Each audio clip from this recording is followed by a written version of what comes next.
ખાડો પડે તો તેને પૂરી શકાય, પરંતુ જિંદગીમાં ખાડો પડે તો તેને પૂરવો શક્ય નથી. વાત અહીં બંને ખાડાની છે અને આ ખાડા પાટનગરમાં પડ્યા છે, જેમાં એક માસૂમે જીવ ગુમાવ્યો, પરંતુ જવાબદારો સ્વીકારવા જ તૈયાર નથી કે તેમની ભૂલ છે. ત્યારે કેવો છે બેદરકારી ભર્યો ખાડો, જેણે એક પરિવારની જિંદગીમાં જિંદગીભરનો ખાડો પાડ્યો, જોઈ લો.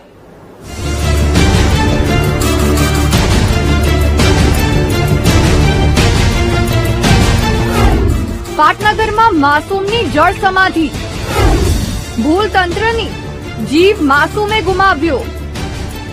રસ્તા પર ખાડા પડે તો સમજાય કે વરસાદ અને વાહનોની અવરજવરના કારણે પડ્યા હશે.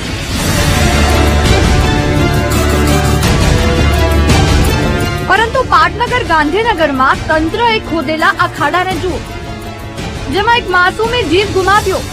ઘટના સેક્ટર 1 બની રહેલા આર્ટિફિશિયલ તળાવમાં બની.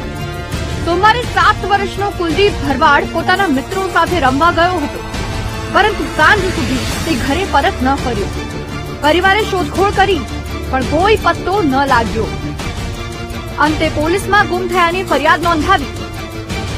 જ્યારે મંગળવારે બાળકના મિત્રએ કહ્યું તેણે ગાર્ડન નજીક કુલદીપને જોયો હતો, જેથી પરિવાર અને ફાયરની ટીમ તળાવ પર પહોંચી અને શોધખોળ હાથ ધરતા બાળક તળાવમાંથી મૃત હાલતમાં મળ્યું.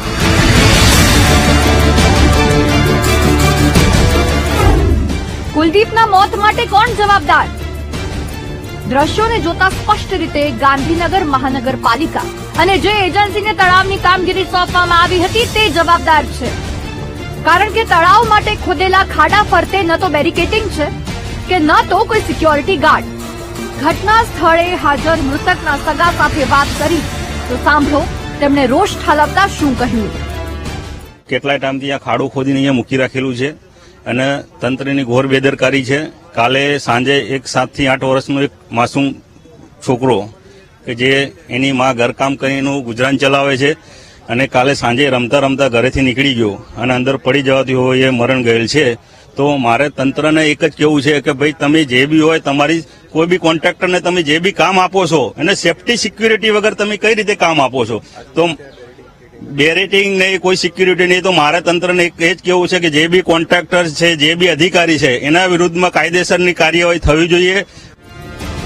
એક માસૂમે જીવ ગુમાવ્યો છતાં પાટનગરના મેયર ભૂલ સ્વીકારવાની જગ્યાએ દૂર ભાગતા જોવા મળ્યા. આ એક ગંભીર અકસ્માત છે અને કોઈ પણ કામ મનપાના પાપે ના થયું હોય. આ જે તળાવનું કામ ચાલી રહ્યું છે એમાં આજુબાજુ કમ્પાઉન્ડ વોલ પણ કરેલી છે, ત્યાં સિક્યુરિટી ગાર્ડ પણ બેસાડવામાં આવ્યો છે.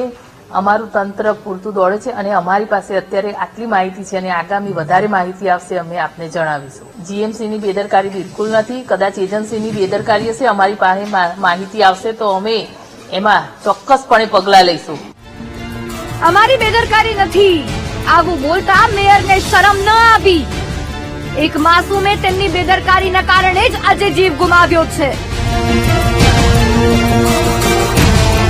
થોડા દિવસ પહેલા જ ગૃહમંત્રી અમિત શાહે પણ પાટનગરમાં ખાડા રાજ પર અધિકારીઓને ખખડાવ્યા હતા, પરંતુ લાગે છે કે અધિકારીઓને જાડી ચામડી છે, તેમને કોઈ ફરક જ નથી પડતો. આ ખાડો કદાચ રસ્તા પર પડ્યો હોત તો પૂરાઈ જાત, પણ એક માતાના જીવનમાં ખાડો પડ્યો છે જે જિંદગી ભર નહીં પૂરાય. કેમેરામેન શાયર શર્મા સાથે મેહુલ દેસાઈ, BTV ન્યૂઝ, ગાંધીનગર.